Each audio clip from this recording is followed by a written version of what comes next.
हाय, good morning friends.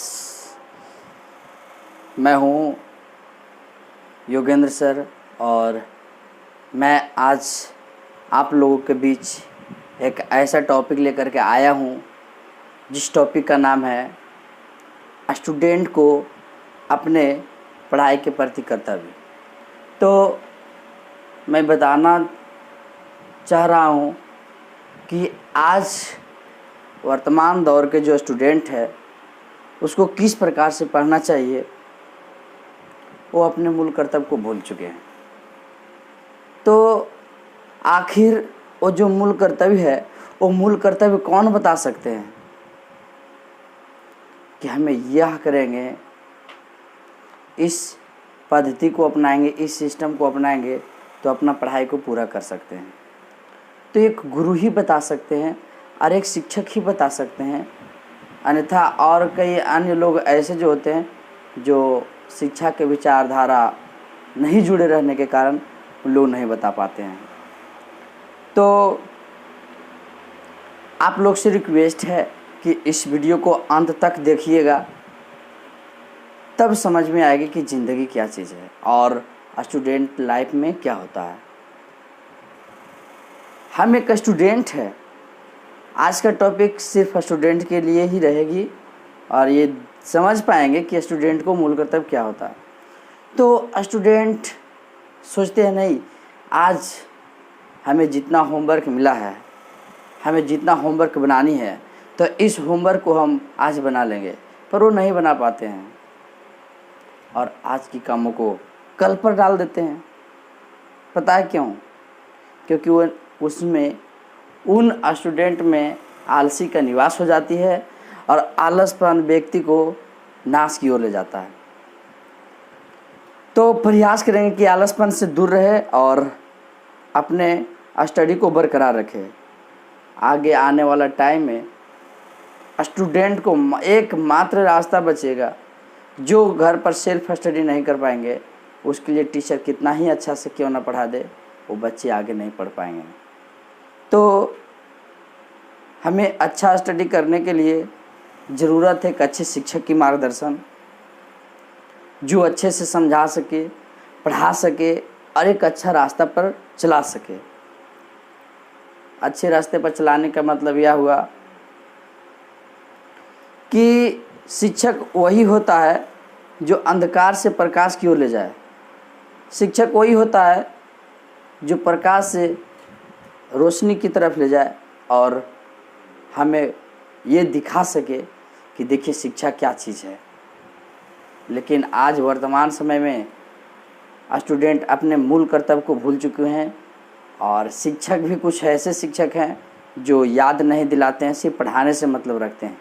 नहीं, मैं सभी शिक्षकों से आग्रह करना चाहता हूँ कि जो स्टूडेंट को आप पढ़ा रहे हैं तो उस स्टूडेंट के बीच इंटरनल मेमोरी इतना मजबूत कर दीजिए कि वो स्टूडेंट मजबूर हो जाए पढ़ने के लिए। वो कैसे? तो मोटिवेशन के माध्यम से आप जितना पढ़ाते हैं तो उस पढ़ाई को बच्चे से कैसे उपयोग करवाएं, इस पर थोड़ा मेहनत करना पड़ेगा। और होमवर्क की बात आती है तो होमवर्क चेक कीजिए और बच्चा कब क्या कहाँ कैसे कर रहे हैं, वो कौन सा विचारधारा के बच्चे हैं और वो अपना होमवर्क पूरा करके नहीं आए हैं, तो इस पर उचित कार्रवाई करें।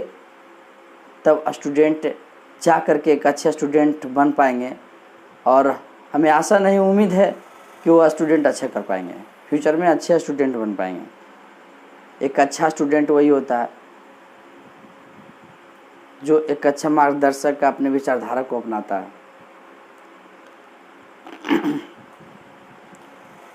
जैसे एपीजे अब्दुल कलाम थे, उनका भी गुरु था। तो एपीजे अब्दुल कलाम पेपर बेच करके पढ़े। आज हम लोग ये नहीं कहते एपीजे अब्दुल कलाम बहुत अमीर व्यक्ति को होंगे, नहीं, पेपर बेच करके उनको एक बार धक्का मार दिया गया था ट्रेन से और ट्रेन के बाहर गिर गए थे और उनका जितना पेपर था छिटा गया था, मतलब कि बिखर गए थे रास्ते पर। अब कलाम जी के पास एक ही उपाय था या तो हम पेपर बेच दें या पढ़ाई छोड़ दें। यदि पेपर बेचने के लिए छोड़ देते तो उनका पढ़ाई रुक जाती, और पढ़ाई छोड़ देते तो उनका जीवन में आज इतना नाम नहीं होता। दोनों एक दूसरे से परस्पर संबंधित है। तो हम किस प्रकार से अपना पढ़ाई को बरकरार रखें, कोई भी ऐसा सोर्स होना चाहिए जिससे पढ़ाई को बरकरार रख सके। प्रत्येक माँ बाप का सपना होता है कि तुझे सूरज कहूँ या दीप, तुझे चांद कहूँ या तारा, जग में रोशन नाम करेगा मेरा राज दुलारा। क्या हो जाता है उस राज दुलारा को जो अपने कर्तव्य को पालन नहीं कर पाते हैं। और इसमें बच्चे ही नहीं, गार्जियन की भी गलती होती है, जो रोज़ अपने घर पर बच्चे के बारे में, बच्चे के विषय के बारे में, बच्चे के जो स्टडी होता है, स्टडी पॉइंट के बारे में, पढ़ाई लिखाई के बारे में कभी नहीं पूछते हैं। दिन भर घर का सारा काम करेंगे, उनके लिए टाइम पर्याप्त रहेगा गार्जियन के पास। थोड़ा सच है, कड़वा है, सच है, खराब लगेगा गार्जियन को, लेकिन ये सच है। दिन भर घर का काम करेंगे पर कभी बच्चे से ये नहीं पूछेंगे कि बेटा आज तुमने कितना होमवर्क किया। क्यों नहीं पूछते हैं? आखिर क्या कमियां हैं? आज बच्चे से पूछेंगे ना तो बच्चा को आदत बन जाएगी धीरे धीरे कि नहीं, हमारे गार्जियन हमारे बीच में, हमारे पीछे एक्टिव है और हमें कुछ करना है। बचपन तो बचपना होती है। बचपन में कोई उतना यदि बच्चा समझदार हो जाए तो बच्चा को समझाने लायक रहेगा ही नहीं। इसलिए बच्चे समझदार नहीं होते हैं, उनको समझदार बनाना पड़ता है। समझदार बनाना पड़ेगा, असमझदार बनाना पड़ता है।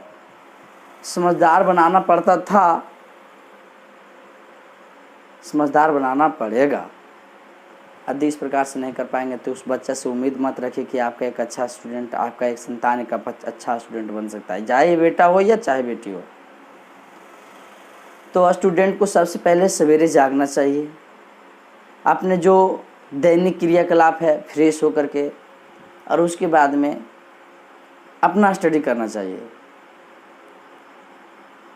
उसके बाद होता क्या है कि जितना भी हमें मटेरियल तैयार करना है, फलाना नोट्स हो गया, टेस्ट का कॉपी हो गया, नोट्स का कॉपी हो गया, फेयर हो गया, रफ हो गया, तो ये सब बात पर ध्यान रखना है। और हमें जीवन में कैसे आगे बढ़ना है इसके बारे में स्टूडेंट को पता होना चाहिए। मैथ बनाने में यदि मन नहीं लगता है तो मैथ रात में बनाइए, यदि मैथ नींद आती है तो रात में बनाइए। जो आपको याद करने में कठिनाइयाँ होती है तो उसको सुबह में याद कीजिए। इसमें क्या रखा है भाई, याद क्यों नहीं होगा? और अगला व्यक्ति, हम लोग याद करने से कतराते हैं, जो लोग लिखे होंगे तो उन लोग कितना परिश्रम किए होंगे। आखिर उनके मेहनत के बारे में जानते हैं? कभी नहीं, जानने का प्रयास भी नहीं करते हैं। क्यों? तो यार वो सब होते रहता है। ज़िंदगी में नहीं पढ़िएगा ना तो कुत्ता भी नहीं पूछने वाला है। कुत्ता भी देखता है ना कि आपके पास क्या है। यदि आपका हाथ में रोटी नहीं रहेगा तो कुत्ता भी देख के मुंह चमका के निकल जाएगा रास्ते से। इसीलिए सुधरना सीखिए, अभी नहीं तो कभी नहीं। और कड़वा सच है, और एक शायरी भी है कि सपने वे नहीं होते जो सोते टाइम आते हैं। फिर से सपने वो नहीं होते जो सोने टाइम आते हैं, सपने तो वो होते हैं जो सोने नहीं देते हैं। हम लोग क्या है, सपना में सोचते हैं हम तो यार हम प्रधानमंत्री बन गए, प्रधानमंत्री बन गए, हम तो गद्दी पर बैठे हुए हैं। और नींद जब टूटी, यार वही फटा हुआ गेंद्रा पर बैठे हुए हैं, सोए हुए हैं। तो आखिर ऐसा क्यों होता है? हम लोग सोचते बहुत कुछ है, करते नहीं है। करने के लिए मेहनत करना पड़ता है, बातें नहीं करनी पड़ती है। इसलिए मेहनत करना पड़ेगा तभी आगे कुछ हो पाएगी, वरना कुछ नहीं हो पाएगी।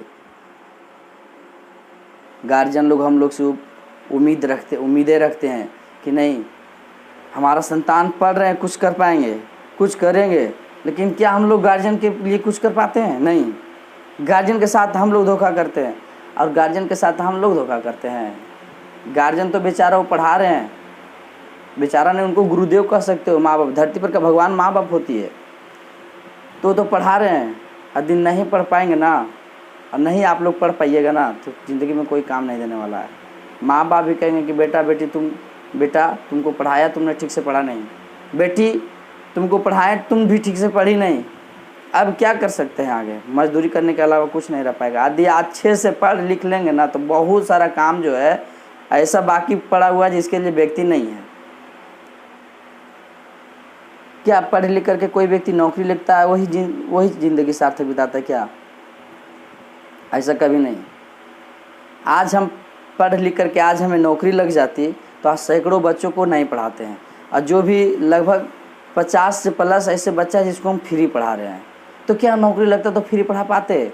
किसी के अंदर बस बंधन में पड़ जाते हैं, आज उतना पढ़ा नहीं पाते, लेकिन आज पढ़ा रहे हैं। पता है क्यों? क्योंकि कि सेवा करने के लिए एक ही मूल उद्देश्य है कि उनके पास शिक्षा होना ज़रूरी है। शिक्षा रहेगी तब आप एक अच्छा इंसान बन पाएंगे। शिक्षा नहीं रहेगा तो आप कहीं भी जाइएगा आपको कोई इज्जत मिलने वाला नहीं है। इसलिए शिक्षा का होना बहुत ज़रूरी है, और शिक्षा तभी होगी जब आप एक अच्छा स्टूडेंट होंगे। अच्छा स्टूडेंट तभी होंगे जब आप अच्छा पढ़ने के लिए बैठेंगे, और जब अच्छा से तभी बैठ सकते हैं जब आपका मन शुद्ध होगा। आपका मन शुद्ध तभी हो सकता है जब आप एक अच्छी विचारधारा से जुड़े रहिएगा। जब ये सब वीडियो बनाते हैं ना तो आप लोग देखते होंगे तो कहते होंगे ये जोगिंदर सर तो रोज़ बना देते हैं वीडियो बनाने का इनका मतलब क्या होता है?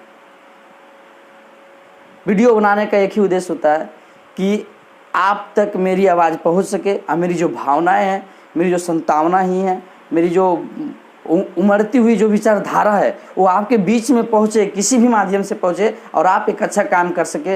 यही तो मेरा उद्देश्य है और ये मेरा सार्थक होगा। जब आप कोई भी मेरा एक स्टूडेंट अच्छा करता है तो कहीं ना कहीं इसमें मेरा योगदान होता है, और हमें भी महसूस होती है कि नहीं हमारा भी एक स्टूडेंट अच्छा रहा।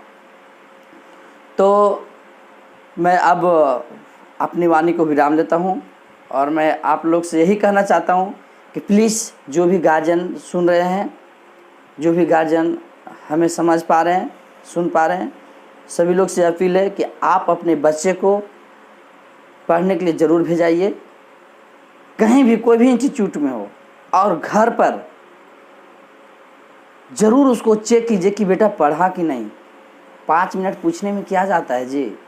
5 मिनट पूछ लीजिए। आप गार्जियन है तो क्या हो गया, आप पूछ नहीं सकते बच्चे को? आपका मूल अधिकार नहीं है। जब आप खटिया पर लेटे रहिएगा ना तो आपका बच्चा ही आपको उस हिसाब से पालन पोषण करेगा जिस हिसाब से आप पालन पोषण अभी कर रहे हैं।